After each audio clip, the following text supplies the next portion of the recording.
It was more burglaries, you know. At a young age, I actually put myself in care. Would you say you're a product of your environment? From a troubled childhood to leading burglaries and blowing up cash machines, Fero lived on the edge.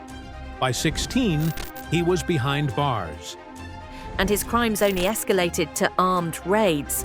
Known on the streets and to police, They used to call me Little Lewis. I was quite small growing up, so they could just chop me through any window.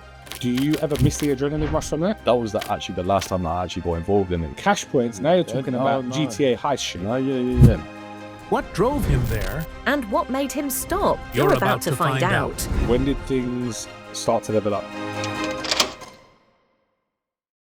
Before we jump into today's episode, we've noticed that 71% of people watching right now are not subscribed. If you're watching this, you're clearly enjoying it. Here's our promise to you. Hit subscribe and we'll keep raising the bar, bringing you the biggest and best guests yet. Sharper conversations, bigger guests, and unfiltered conversations that others won't dare to do. Hit subscribe now.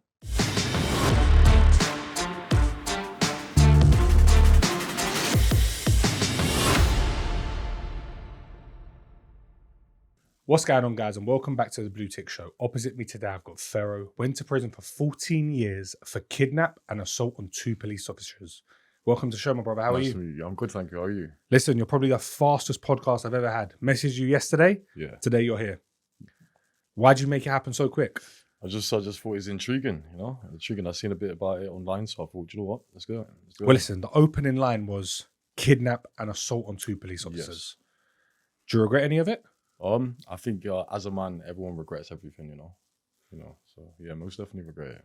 Fair enough. Let's take it back to your childhood before we dive into the nitty and gritty of your life. Yeah. What was your upbringing like?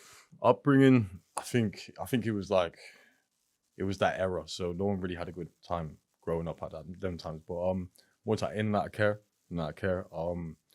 just a struggle, really. Just a struggle, you know. Single mum? How was it all? Yeah, single mum. That was a bit of like let's say like a handful towards my mum, you know what I'm saying? So I kind of at a young age I actually put myself in care, you know what I'm saying? Seriously? Yeah, because I couldn't deal with all the Madness at home. yeah, basically, you know what I'm saying? It was a lot. I didn't want to be around it as a kid, you know. So yeah, I kind of done that like. Would you say you're a product of your environment? I would say so, yeah. As you got older, how did you get involved in crime?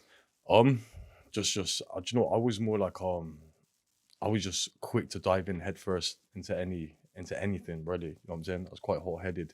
I was the first one in, like, you know what I'm saying? It was I don't know. I used to do things and not think about them, you know? What about your friendship circle? Were they all in crime? Was it that, or was it just you was ready to go? I would say, yeah, more or less. Probably some of them not so active and ready to get busy with it, but you know, like I was always the first man in, sort of thing. You know, it was crazy. What was the first thing that made you dive into crime?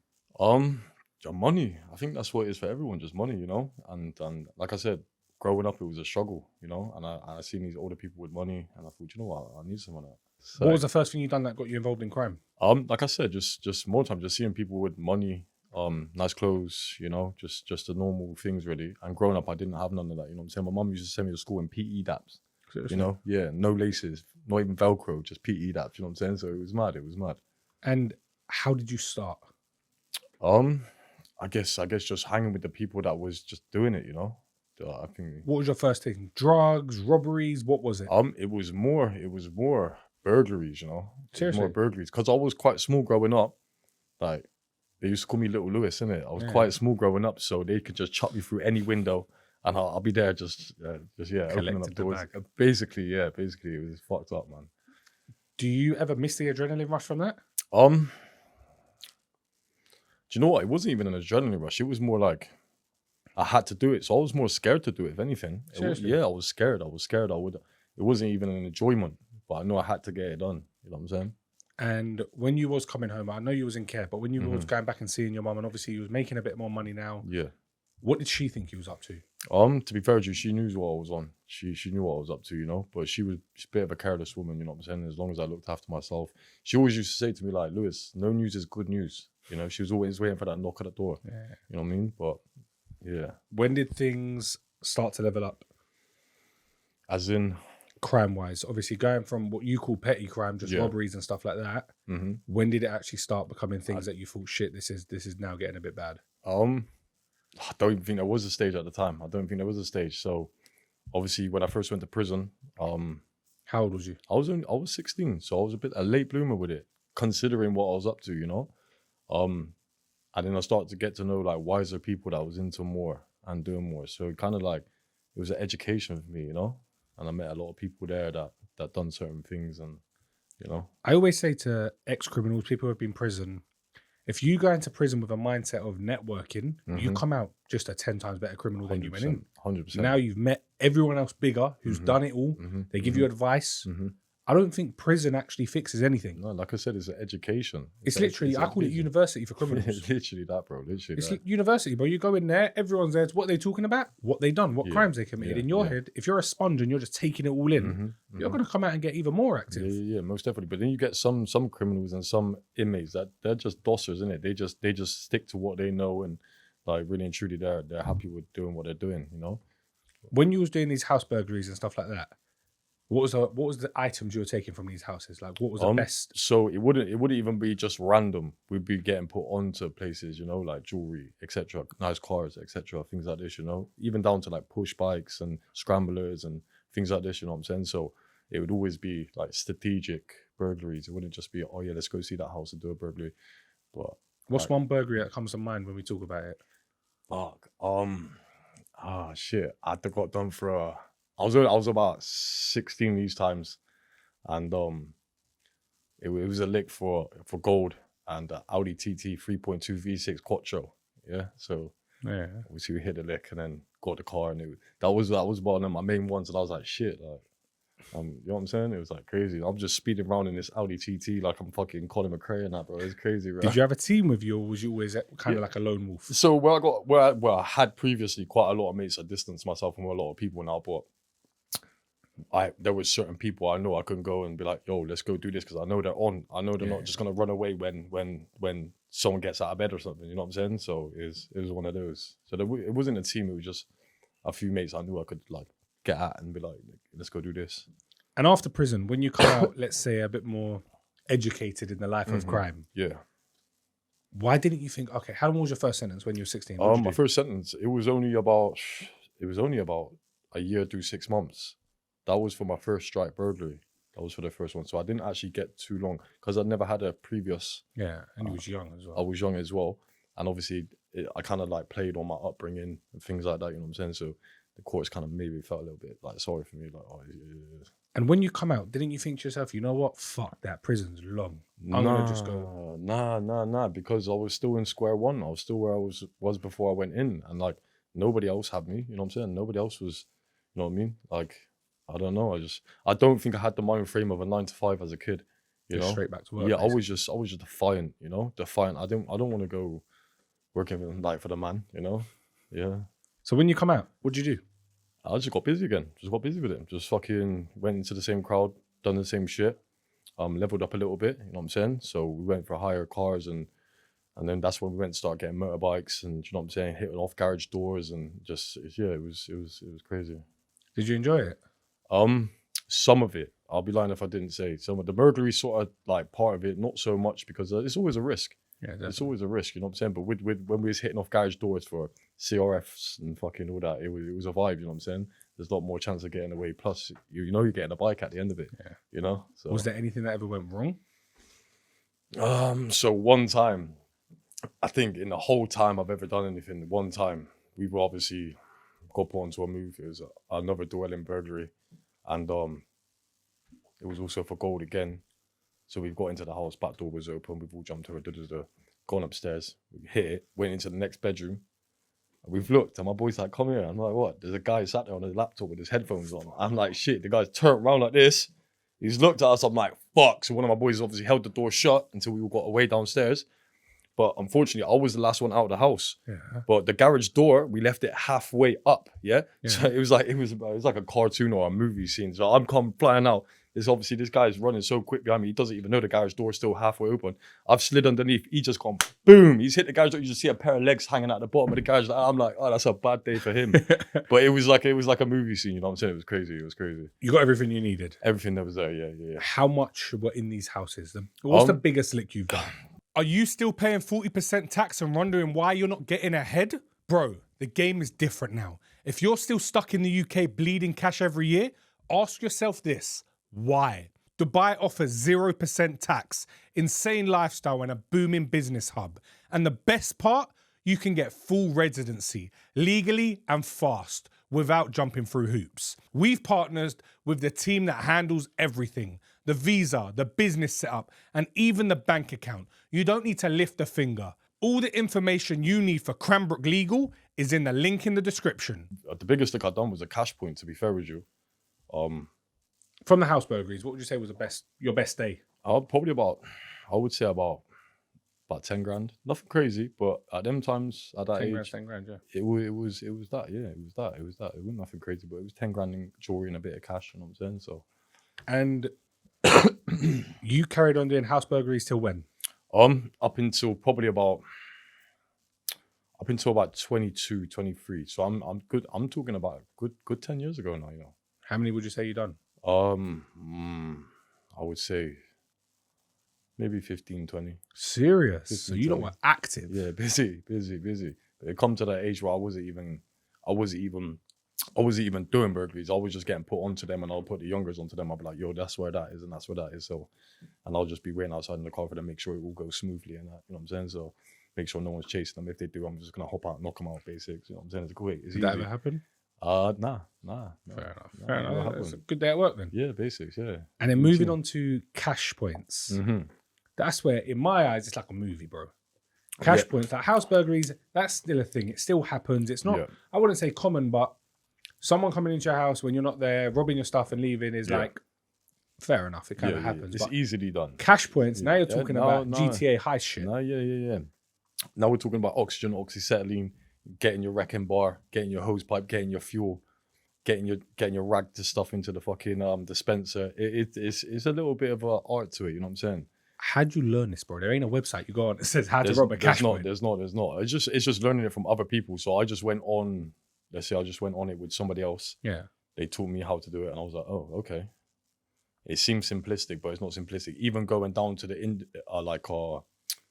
going down to a site where you got to hop the wall and get the oxygen, the oxyacetylene.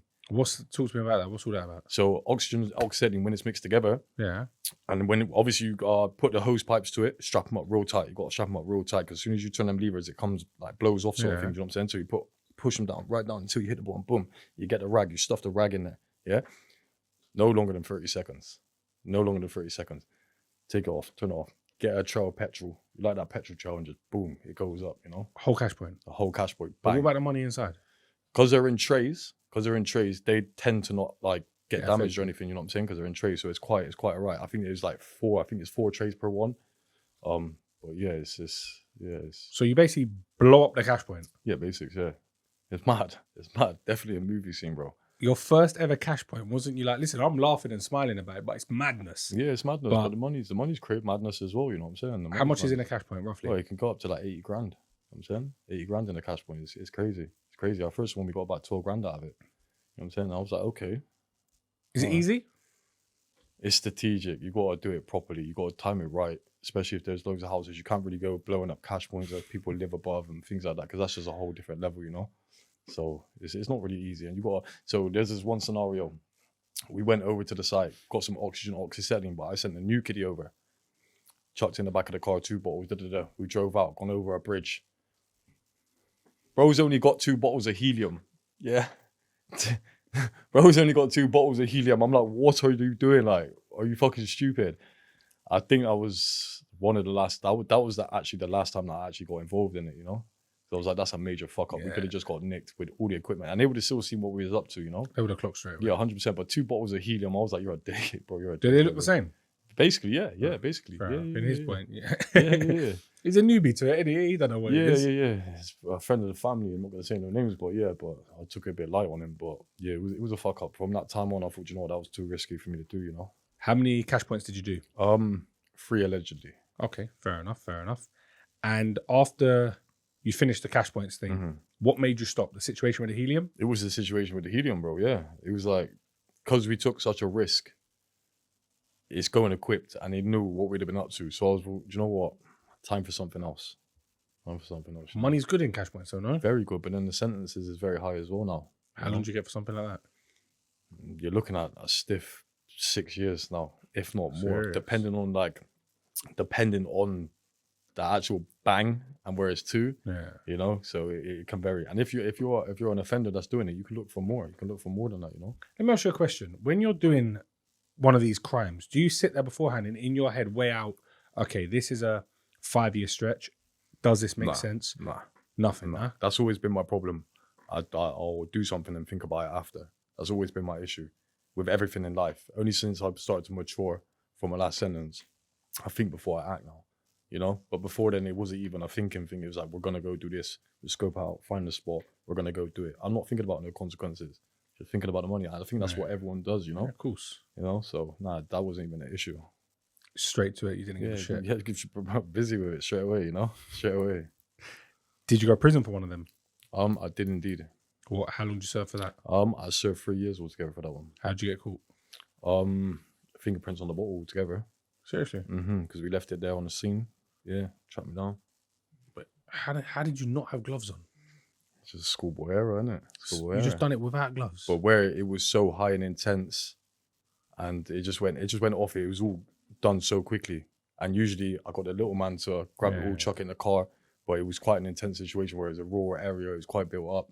You know, it was a do done and done. You know. And how did the feds nick you for that? Got off my mum's door and just arrested me from then. Armed feds? Armed feds every Was time. that your first time? Yeah, armed feds come for me every time, even if it's not a high crime. Every time, it's inevitable, you know. Was that the first time armed feds come for you? Nah, every time. Apart from when I was younger for the burglary, because I'm quite high risk towards police. It's always armed feds all the time. That's it. When your name, they armed feds come Every straight out. every time. They even down to the driving situation. They say, Lewis, if we catch you driving, we're not going to pull you over, ramming you off the road. You know, there's no fucks given. You know, they just they're busy. They're busy with it, bro. They're active.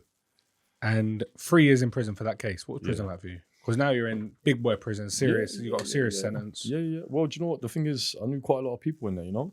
I knew quite a lot of people. But this time on that sentence, I used that sentence to my advantage. And I made money through that sentence, you know? How? Spice,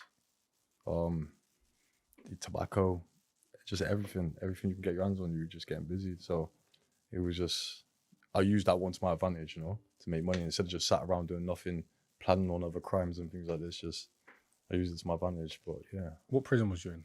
So I've done Guys Marsh, Portland, Gloucester when it was open, Wormwood Scrubs, Horfield, which is my local, Bristol, Ashfield when I was younger. I've done quite a few. What would you say has been the worst one? Worst one, Wormwood Scrubs. Why? It's just fucking mad in there, bro. Even the officers are just mad in there. It's not a prison. It's not a prison. Serious? Yeah, it's not a prison. So my cellmate got knocked out by a screw because he rejected his food, and I mean knocked the fuck out. Like just because he rejected his food. He rejected. Yeah. Like I'm talking right hook, knock, bang, gone. I was like, "Ooh, this place is crazy." I was like, "Ooh, I better just ease up a little bit and just ride my time." You know, I better eat my food, bro. Yeah, literally. But it was all over because it was macaroni and cheese. Yeah. And he said, I'm lactose intolerant, innit? So he said, I'm not fucking eating that. Officer just went whack. I was like, cure, that's a bad day. So yeah. So they don't give a shit in it. It was a mad jail. Did you have any situations in jail? Define situations. Beef, drama. Nah, I'm quite a like person, to be fair, Joe. I get on with everybody. I'm a people person, you know? But I'm still not a dickhead, but you know what I'm saying? I'm a people person. You just chilled and rode your time, basically. Yeah. There's a couple of situations where I don't know even if I can speak about that. Oh yeah, I can't. Well, it was a friend got a phone call from outside. He's like, you're in there with somebody that's burgled my nan's house. And I was like, okay. He's on this wing and the wing was next to me. I was like, all right, cool. But that situation got handled. I don't want to speak too much about that situation, but it got handled, you know, so it was one of those. But there's been a lot of situations, you know. You burgled a lot of people's houses. Did anything ever come back to bite you? Not necessarily, no. Not at all, no. people found out it was you? People put No, nothing at all? no. Would you say you had a well-respected name in Bristol? I'm just a hot-headed boy in Bristol, you know what I'm saying? Hot-headed, but I still respect people, you know what I mean? Still respect people at the same time. So like, I never really had no dramas with no one, to be fair. So it's all right, yeah. And when you got out after doing your 3-year stretch, Mm-hmm. you said you made some money inside. Made some money inside. So what was the mindset when you got out? Obviously not to go back to prison. Of course. And if I'm gonna do anything, I'm gonna do it a lot fucking smarter than I did before, you know. So that was the mindset. That was the mindset. And what was your line of business when you got out? I was just selling this and that, just doing bits and bobs, you know what I'm saying? Keeping like what I learned from in prison, outside of prison, just doing that side of things. And then shit went down from then, so then I got back into crime. What do you mean it went down? I just kept on fucking up the re-up. I just kept on fucking up the re-up and then just bumping all the plugs. Like, it's mad, just like what? Like, you know what I'm saying? And it is what it is. Like, that's what it is. So. Didn't any of these plugs do anything? Nah, they're dickheads. Nothing? They can't do nothing. Nah. For real? Yeah, for real, bro. They can't do nothing. So you just take it and say, yeah, what? Guys, before we dive into the rest of this episode, if you're enjoying this episode and want to see this guest back for a part 2, make sure you scroll down, smash that like button. Let's aim for 2,500 likes. If we get it, we'll bring them back for part 2. We'll see you soon. Nah, not even like that. Not even with intentions of that. But the re-fucked. So I'm just like, bro, you're not getting your money because I can't give it to you. So and they're like, fuck's sake, man. There's not much they can really do about it.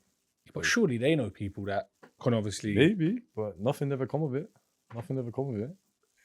Like, ever, bro. Like, ever. It kind of shocking, to be fair. Kind of shocking. Because if the shoe was on the other foot, then I would have... How would you have dealt with it? I would have got someone else to deal with it. I'd have just paid someone to deal with it, you know what I'm saying? Listen, my man owes me X, Y, and Z. Go, sort him out, you know what I'm saying? So... And when you said, obviously, the re-up kept fucking up and you went back to making money, what did you get back involved in? Crops. Okay, robbing Crops. them. Mm-hmm. What, scanners out? What was it? Not really that strategic. I had a couple of mates that was doing it with scanners, infrareds and heat scanners and all that stuff there, you know what I'm saying? But I didn't really get busy with that. I just got the information, got a couple of the boys, boom, let's go, you know what I'm saying? And it was always 90% on point as well, you know? So that's what I started doing.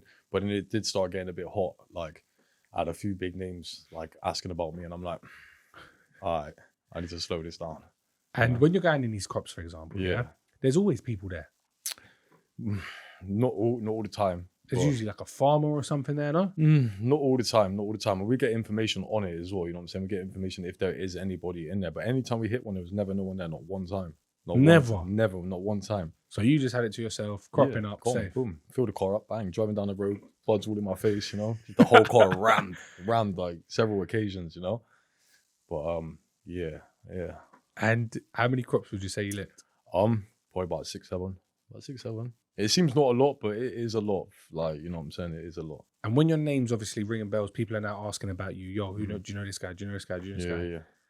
Ain't there a part of you that's like, yeah, shit's getting a bit... Nah. Because as a man, if you're going to do it, you can't regret it. And if you do it, you got to make sure you're ready for the outcome of someone actually coming to you, you know what I'm saying? But like I said, it wouldn't just be me they're coming to because I'm there with a few of the boys, you know what I'm saying? So if anything comes on top, I'm bringing the boys, I'm saying, yo, you know what I'm saying? We need to team up a little bit and like, you know what I'm saying? Was you ever scared of anyone? Nah, I couldn't be. I couldn't not doing what I was doing. I couldn't be. Maybe I was inside, but I couldn't be. But like I said, when a few big names started getting chucked around, I was like, Is it worth the ag? To the point where I was like, should I leave the country? Like, should I go? But nah, I firmed it and stayed. So yeah. And when you're doing all this, yeah, life of crime, busy, active, what's your state of mind like? Like, what are you actually planning on doing in the future with this money? Just give myself a little bit of a better life, you know, live a bit more easier. But it never is that because it's never big enough to do that. But just make that money, try invest it into something, maybe. I don't know. Never got to that point, really. And then there's a very big situation in your case, which we will get to shortly, regarding the kidnap, the police situation. Yeah. What was the lead up? What was the build up to that? Was there any other situations that arose before that big situation? Not necessarily, no, because I gone to prison for a little time.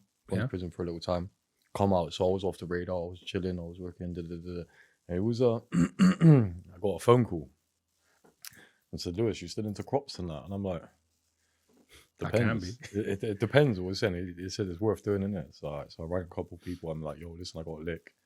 Like, what you saying you're involved? Yeah. So then, yeah, that's what got me back into that one. You know what I'm saying? It was probably a few months out of prison. So it was hard for me, you know what I'm saying? I got a little 9 to 5, just wasn't paying whatsoever. So I'm like, fuck, man. I tried doing the right thing. What was you doing? What was you working as? I was just a labourer, innit? Just a labourer, just breaking my back, like, just for like fucking 400 quid a week. Like, it was crazy. And the big lick, the final one, was that what the kidnap, the police situation? Yeah. Talk us through the morning to the night of that day. Right, so obviously I woke up, had my breakfast, whatever. I just got midday, done a little gym, got midday, got a phone call. Yo, Lou, you still doing? Da-da. I was like, can be, like, what is it? And he said, right, it's here. I knew the area. I'm like, all right, cool. Like, bunch of fucking idiots at that area anyway. So I'm like, all right, cool, let's do it. Rang a couple of people, got them involved, got buddied up, got the Rambos out. Obviously, not to harm anyone, to chop them down, you know what I'm saying? Whatever. And it was a technical situation. So it was actually in a block of flats, right? It was in a block of flats. And essentially we tried hitting off the door underneath the main one. Yeah, the front door of the flats. Yeah. And obviously my mate's like, bro, it's not even that one. So I'm like, what? He's like, yeah, it's upstairs. So we've gone upstairs. The fucking door's open. I'm like, what? All you could just smell is the loud. I'm like, whew, happy days, right? Yeah. So anyway, G-Man's in bed. Tied him up a little piece. Well, we actually wrapped him up in a sheet, filled him in a little bit. Yeah. Filled him in a little bit, give him a couple, you know what I'm saying? And then obviously we wrapped him up. And but you got to remember now, we tried going in through downstairs. So they've straight away rang the police. You know what I'm saying? So we're in there getting busy, chopping it all down, wrapping it all up. All I hear is, doo-doo. And you know that noise of a police radio? Doo-doo. I'm like, bro, I said, the police outside the fucking flat door. Doors come swinging open. I've looked left, looked right, seen a back window. I thought, I'm gone. So I ran, boom, jumped out. My boys jumped out. I'm waiting for my other boy to jump out. But you know a backpack, right? Yeah. You know, it's got a hook on the backpack, like the handle. It's got caught on the window handle. So I just see him getting dragged back in by old Bill. I'm like, that's a bad day. Obviously, there's not much we can do at this point. Just decamped. So we decamped. Made it maybe like a quarter of a mile down the road, come into a field, face to face with the officer. So we're getting it cracking. We're full blown getting it cracking. You know what I'm saying? For a minute and a half. You know what I'm saying? I've done him. He's done. Jumped up, kept it moving again. Punched up the officer. Done. Fully done. And he was a big biker, bold head looking biker kind of officer as well. He wasn't no small guy, you know what I'm saying? He got wasted quick, yeah? But you got to imagine a minute and a half fighting is not... Yeah, that's a long time. It's not... Yeah, you must be shattered after. Bro, fucked, bro. You know what I'm saying? Adrenaline's going, though. Anyway, so I cut down through another lane. 2 more feds, they just took me out. One's rugby tackled me, boom, I hit a wall, and it was just game over from them, really and truly. But yeah, that was a bad day. That was a bad day, and that was the last thing I ever done. And when you went to your interview room, what the fuck did you say? Well, basically, there were no comment, obviously, all the way. My initial thought is because of the 2 kiddies I was with, I got a lot of time and love for them. They ain't really into the crime thing, really. There was 2 fresh ones. I thought, all I want to do right now is get these lot out of it. You know what I'm saying? One of them was actually going to uni, you know what I'm saying? It was mad. But he still had a criminal mind frame, bro. Yeah. So I just said, look, I dragged them into it. Like, I told him it was just a normal burglary, which, you know what I'm saying? I said, like, I just dragged them into it, basically, you know what I'm saying? They felt pressured. The more time I said, I pressured them into doing it, you know what I'm saying? One of them got 7 months. The other one got, he just suspended sentence and tag, you know what I'm saying? So, me, obviously, I went no comment, but the evidence was all there. The guy downstairs, they said he was a big 20-stone guy. They said when we was trying to hit his door off, he had to put all his weight against the door to stop us coming through, which thankfully he did because it was the wrong house. You know what I'm saying? So, yeah, it was mad. And you said it was two assaults on police officers? Yeah. Where was the second one? The second one was, obviously, you see where he's rugby tackled me into the wall. You got only a little scuffle because the other one then jumped into me. But you know what it is? You can flick an officer and they're going to tell you it's assault nowadays. You know what I'm saying? So that was where the second one come from. The first one was an ABH on a police officer. You know what I'm saying? But yeah, that one was mad. That was mad. He could fight as well.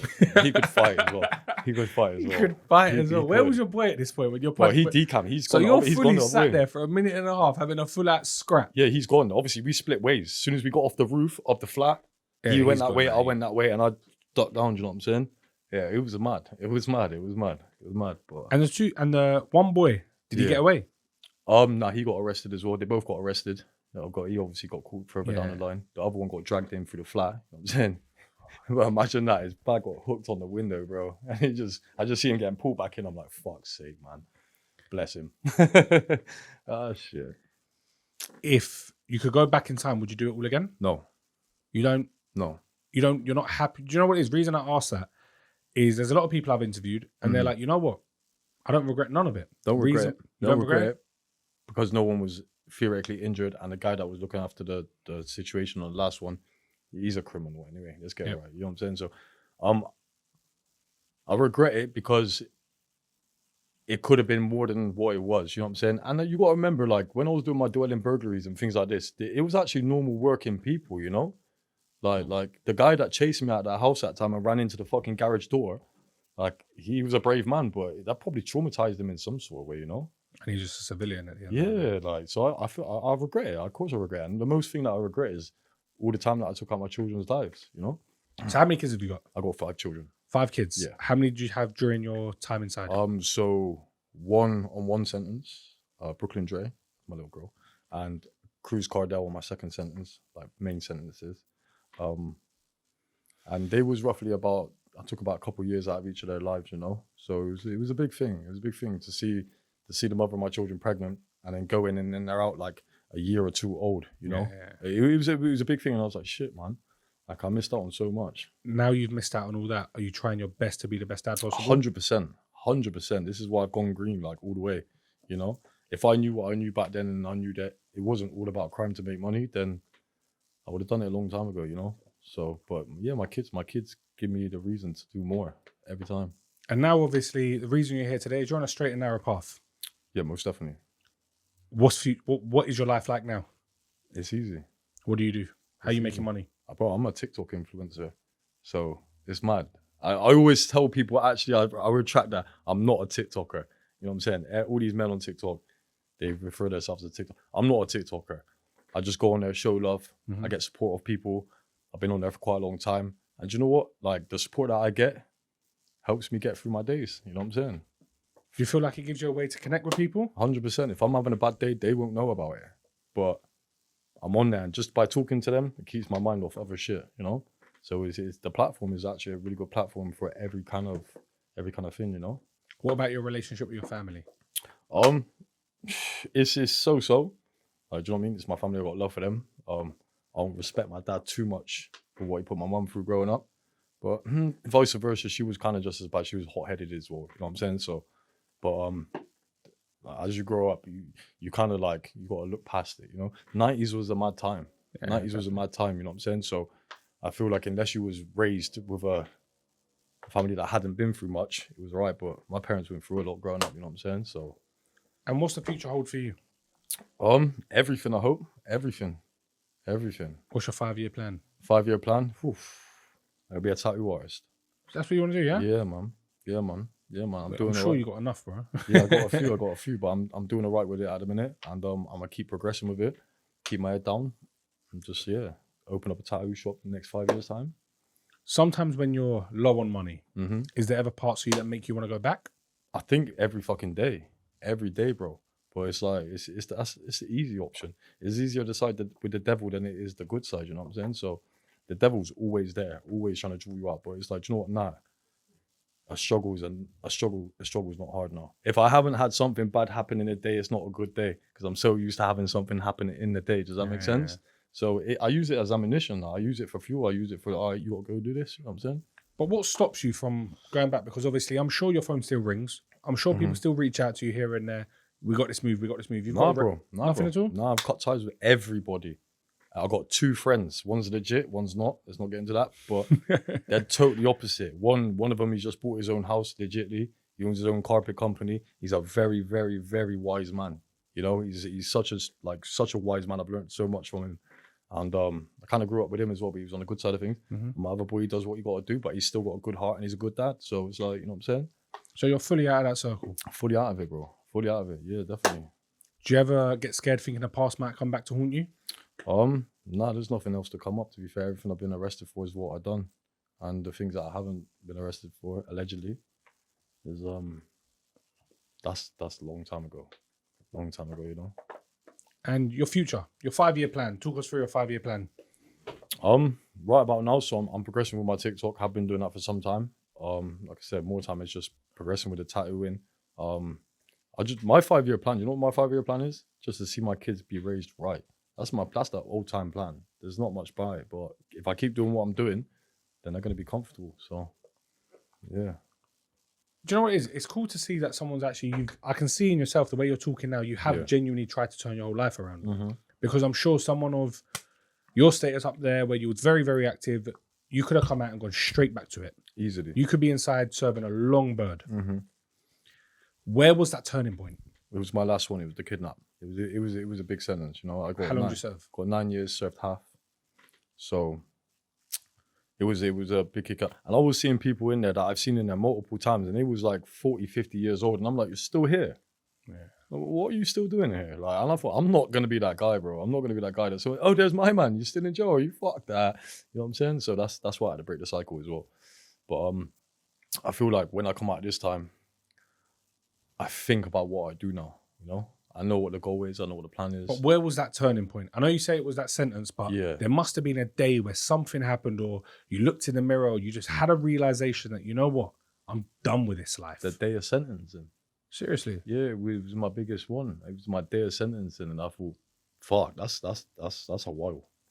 That's a while. And by now I've got children and things like this, and I'm like, shit, like, do you know what I mean? And like I said, it was a one-off thing where I thought I was gonna be good, and I got drawn back into it again. So I thought from that day on, I'm not getting drawn back into nothing. I got to change my shit, bro. I got to. You know what I'm saying? I got a chance. I'm not getting any younger, you know. So. And the youth of today, everyone thinks it's cool to be a gangster. What's your outlook on that? Define a gangster. Someone who wants to be on the road. I'm just saying, even for them, that's me. Oh, that's you, Even yeah? for Oh, them, sweet. define a gangster. I don't even think youth for today knows what a gangster is. In your eyes, what is a gangster? A gangster's an old school 60s, 50s gun shooter in a fucking Model T flying around, you know what I'm saying? Bonnie and Clyde shit. That's a gangster. These don't know what it is, you know? What was you? I was just a criminal. You know what I'm saying? Sometimes a good one, sometimes a bad one. You know what I'm saying? So, When you look back at your life now, and we've spoken about it today, you say it's the first time you've ever done a podcast. What do you actually think of your life now? You actually sit back and look back at it. Proud of myself, bro. I'm proud of myself from where I am now. But when I look back at it, I thought, shit, that was some mad times, you know? And there was things I could have changed about my life then, but I didn't actually think about it at the time, you know? But if I knew what I knew now back then, shit would have got changed a long time ago. Like a long time ago. Let me ask you this question, and we'll start to wrap up now, and you can choose to answer it or not. Yeah, go on. If you got arrested for everything you ever done, how long would you be serving? I'll probably be doing life, bro. I'll probably be doing life. No, mum's life, I'll probably be doing life, you know? Yeah, most definitely. You know? Well, listen, let's wrap it up. Give a Appreciate message it. to the youth, everyone watching, give them a message. Just stay off the streets. Stay off the streets and try to learn from somebody that's... Just listen to the older generation more time. If someone's trying to give you advice, even if it's an old yardie man or whatnot, trying to give you advice or a little like talk, just listen to them. Take a bit of advice off it, innit? I'm saying. Well, listen, it's been a pleasure having you on my show. Thank you for Appreciate coming it. down. Every time. Guys, if you enjoyed that episode, make sure you like, comment, and subscribe, and we'll see you on the next one.